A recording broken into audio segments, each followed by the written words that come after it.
কেন বোতল ফাঁকা হলো না বোতল ভরা হলো সেটি বড় প্রশ্ন নয়, কেন তার কাছে বোতল ছোড়া হবে? জাতি আমাদের কাছ থেকে কি শিখবে এটি তো আমরা আশা করি না, প্রত্যাশা করি না। আর এটি যারা বলছেন তারা তো অমূলক বলেননি, কারণ এই ছাত্রটি এর প্রকৃত পরিচয় তো জানা দরকার, দেশে আসলে জগন্নাথে পড়ে কিনা, সে কোন দল করে, এবং বিভিন্ন রকমের ফেসবুকে দেখছি সে ছাত্রলীগ করতো, কি করতো না করতো।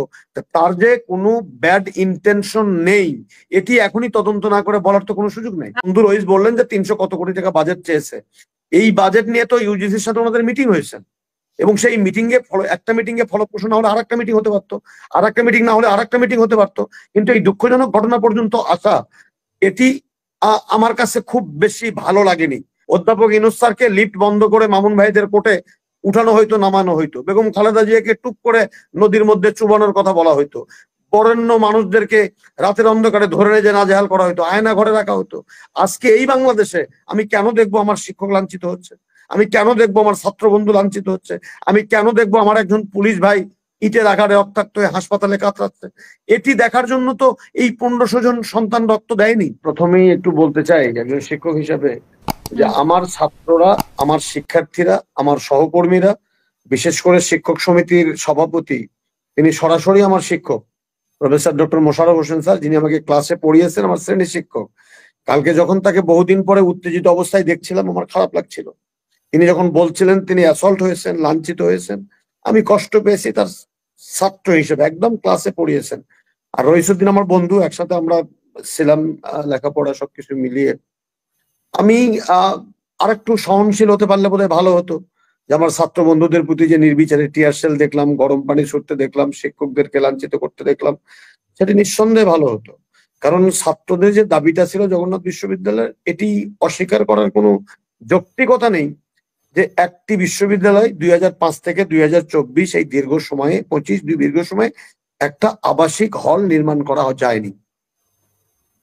এটি এই সরকারের ব্যর্থতা আমি এমনটি বলতে চাই না, কারণ এই সরকার তো মাত্র কয় মাস, কিন্তু সরকার তো দেশে ছিল। 2005-এ যে কলেজটি বিশ্ববিদ্যালয়ে যাত্রা শুরু করলো এবং অত্যন্ত সুনামের সাথে তারা তাদের দায়িত্ব পালন করছে, সেই বিশ্ববিদ্যালয়ে একটি আবাসিক হল হবে না, এটি দুঃখজনক। 2 নম্বর কথা হলো, আমি আজকে ফেসবুকে দেখছিলাম, সত্যতা জানি না হাসিনা আপা, সময় পাইনি আমি যাচাই করার, যে জগন্নাথ বিশ্ববিদ্যালয়ের 11টি হল এখনো দখলদারদের দখলে, উদ্ধার করা যাচ্ছে না। এটি যদি সত্য হয়ে থাকে, এবং এটি নিয়ে বোধহয় একসময় ঢাকার পুরান ঢাকায় আন্দোলনও হয়েছে হলগুলো উদ্ধার করার জন্য, আওয়ামী লীগের কোন নেতারা দখল করে আছেন, সেটি উদ্ধার করা যায়নি। এবং এই দ্বিতীয় ক্যাম্পাস তৈরি করার জন্য, যেটি মানে নদীর ওপারে, সেটি যে অনিয়ম, দুর্নীতি, অর্থ তছরূপ যেটা হয়েছে সেটা নজিরবিহীন, এবং এই দুর্নীতির কারণেই মূলত এই দ্বিতীয় ক্যাম্পাসটি করা যায়নি। অতএব ছাত্রদের দাবি কিন্তু যৌক্তিক। একটা বিশ্ববিদ্যালয়ে আপনি পড়াবেন, এতটা বছর চলে যাবে, একটা আবাসিক হল নির্মাণ হবে না, আমার বোনেরা আবাসিক হল পাবে না, এটি তাদের দাবিকেও অগ্রাহ্য করার কোনো সুযোগ নেই। অনেকে কেন বলছে যে এই যুক্তিগুলো অতটা মানে ইয়ে না, স্ট্রং না, যে দাবি নিয়ে যারা বলছে, যারা বলছে তারা তাদের কোনো না কোনো এজেন্ডার জন্য তারা এটা নেমেছে বলতে, আওয়ামী লীগের এজেন্ডা নিয়ে যেমন 5ই আগস্টের পরে আমরা অনেকে মাঠে দেখেছি, সেরকমই একটি বিষয়। এবং দেখেন হাসিনা আপা, এরকম তো আপনি যারা বলছে তাদের তো দাবি একেবারে উড়িয়ে দেবেন কি করে? কারণ আপনি কালকে আপনি গেলেন আপনাদের যৌক্তিক দাবিগুলো আদায় করতে, কেন আপনি বোতল মারার প্রয়োজন হলো? মাহফুজ সাহেব ছোট হোক বড় হোক ছাত্র হোক যেটাই হোক না কেন, আমি একজন শিক্ষক হিসাবে মনে করি যে কোনো আন্দোলন বা সকল আন্দোলন অহিংস আন্দোলন হবে। সহিংসতা সেখানে তৈরি হবে কেন? কেন বোতল ফাঁকা হলো না বোতল ভরা হলো সেটি বড় প্রশ্ন নয়, কেন তার কাছে বোতল ছোড়া হবে? জাতি আমাদের কাছ থেকে কি শিখবে এটি তো আমরা আশা করি না, প্রত্যাশা করি না। আর এটি যারা বলছেন তারা তো অমূলক বলেননি, কারণ এই ছাত্রটি এর প্রকৃত পরিচয় তো জানা দরকার, দেশে আসলে জগন্নাথে পড়ে কিনা, সে কোন দল করে, এবং বিভিন্ন রকমের ফেসবুকে দেখছি সে ছাত্রলীগ করতো, কি করতো না করতো। তার যে কোনো ব্যাড ইন্টেনশন নেই এটি এখনই তদন্ত না করে বলার তো কোনো সুযোগ নেই। আর এটিও তো সত্য। তাদের উপর আক্রমণ করলো কেন, সেটাও তো ছাত্ররা বলতে আমি পারে। আমি আমি সেই কথাটাই বলছি যে আমার পুলিশ আরো সহনশীল হতে পারতো, কারণ এই ছাত্র আন্দোলনের অগ্রভাগে ছিল আমার নিজের শ্রেণী শিক্ষক, আমার বন্ধু, আমার সহকর্মী, তারপরে ছিল ছাত্ররা। তাহলে সেই শিক্ষকদেরকে কথা বলা যেত, তাদের সাথে আলোচনা করা যেত, বা এই দাবিগুলো নিয়ে জগন্নাথ বিশ্ববিদ্যালয় আজকে করছে এমনটি তো নয় এটা। এবং আমার জানা মতে আমি আজ থেকে সপ্তাহখানেক আগে জগন্নাথ বিশ্ববিদ্যালয়ে গিয়েছিলাম। সেখানে ইউজিসির সম্মানিত সদস্য যিনি সরকারি বিশ্ববিদ্যালয়ে দেখেন, প্রফেসর তানজিম উদ্দিন খান, তিনি কিন্তু ছাত্র বন্ধুদের সাথে ভিসি এবং এই প্রফেসর রহিসউদ্দিন সহ তাদের সাথে অত্যন্ত ফলপ্রসূ একটা আলোচনা করছেন। অতএব সরকারের অর্গান কিন্তু কাজ করছে না এমনটি নয়। আজকেও যখন আজকে না গতকালকে সম্ভবত আমি প্রফেসর তানজিমউদ্দিন খানের সাথে কথা বলছিলাম যে আমার নওগাঁ বিশ্ববিদ্যালয়ে একটু ভিজিট করেন আপনি, নতুন বিশ্ববিদ্যালয়, আমরা একাডেমিক কার্যক্রম চালু করতে চাই ইত্যাদি ইত্যাদি। তো উনি আমাকে বললেন, ভাই জগন্নাথ বিশ্ববিদ্যালয়ে তো একটা তালমেল অবস্থার মধ্যে আছি, এটা একটু সেটেল ডাউন করি। তাহলে সরকারের পক্ষ থেকে উদ্যোগ নেই এমনটি কিন্তু আমি নিজে সাক্ষী দুটি ঘটনাতে। তবে তারপরেও যে অনাকাঙ্ক্ষিত ঘটনাগুলো ঘটেছে এটি না হলে আমি সবচেয়ে খুশি হতাম। আমি মামুন ভাইয়ের সাথে সম্পূর্ণ একমত যে দাবি থাকবে, দাবি বাস্তবায়ন করার জন্য, দাবি আদায় করার জন্য আমরা ম্যানেজমেন্টের মানুষ, আমাদেরকে ট্রেড ইউনিয়ন অ্যাক্টিভিটিজ আমরা পড়াই। মামুন মাহবুব ভাই জানেন যে আন্দোলনের এই যৌক্তিক দাবিগুলো আদায় করার জন্য যৌক্তিক কিছু পদ্ধতি আছে, সেই পদ্ধতি জগন্নাথ বিশ্ববিদ্যালয় কর্তৃপক্ষ পালন করেছে বলেই আমি মনে করতে চাই, একদম মনে করতে। আমি ছাত্র বন্ধুদের পাশে সাথে সহমর্মী আমি। বাজেট আপনি কেন কমাবেন?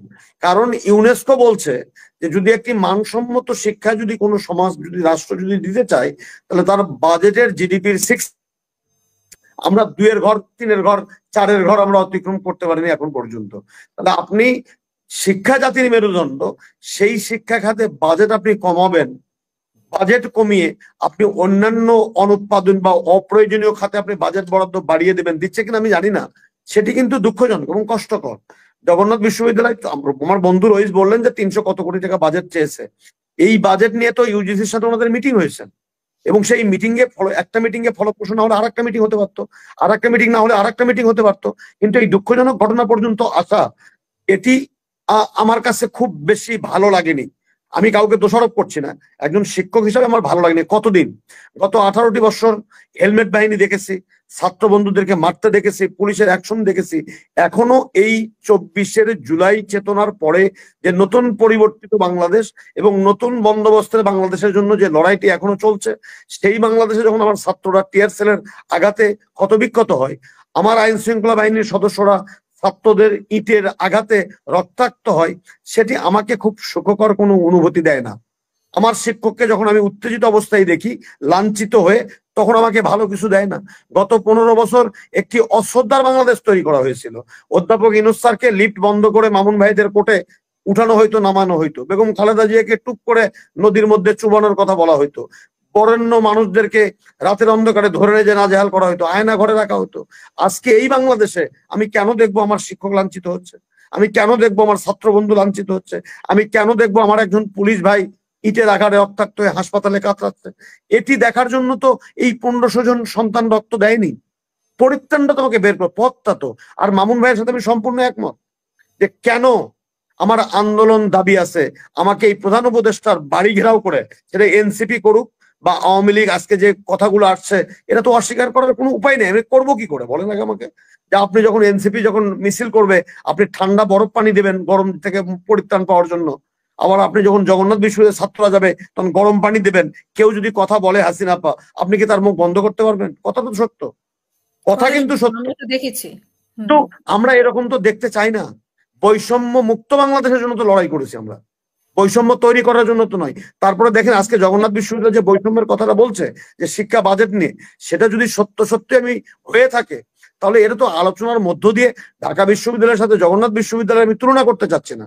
আমি বলছি একটা পুরাতন বিশ্ববিদ্যালয় যদি বাজেট বৈষম্য হয়ে থাকে, তাহলে সেই বৈষম্য নিরসনের জন্য ইউজিসির উদ্যোগ দেখেছি, সরকারের উদ্যোগ নিশ্চয়ই সরকারের হয়েই তো ইউজিসি কাজ করে। অতএব আমি এখনো মনে করি, আমার বন্ধু রহিসকে আমি অনুরোধ করবো, প্রফেসর রহিসউদ্দিনকে অনুরোধ করবো যে এই প্রচন্ড গরমের ভেতরে কখনো বৃষ্টি হচ্ছে, কাকরাইলের মোড়টা ছেড়ে অন্তত সরকারের সাথে যদি সরকার নিজেরাও যদি উদ্যোগ না নেয়, অন্তত জগন্নাথ বিশ্ববিদ্যালয়ের শিক্ষক সমিতি কর্তৃপক্ষ বা ছাত্র ঐক্যের বন্ধুরা তারা সরকারের সাথে যোগাযোগ করে, আবরার স্যারের প্রতি আমি দেখছি কিনা এই মুহূর্তে জানি না, অত্যন্ত সজ্জন একজন মানুষ, তিনিও অন্তত নিজে এই একটা আলোচনার মধ্য দিয়ে এই সমস্যার সমাধান যত দ্রুত করা যায় ততই বোধহয় আমাদের ছাত্র শিক্ষক সম্পর্কের যে যে ক্ষত তৈরি হচ্ছে সেই ক্ষতটা রিপেয়ার করা কিন্তু খুব জরুরি এবং এটি হওয়া দরকার।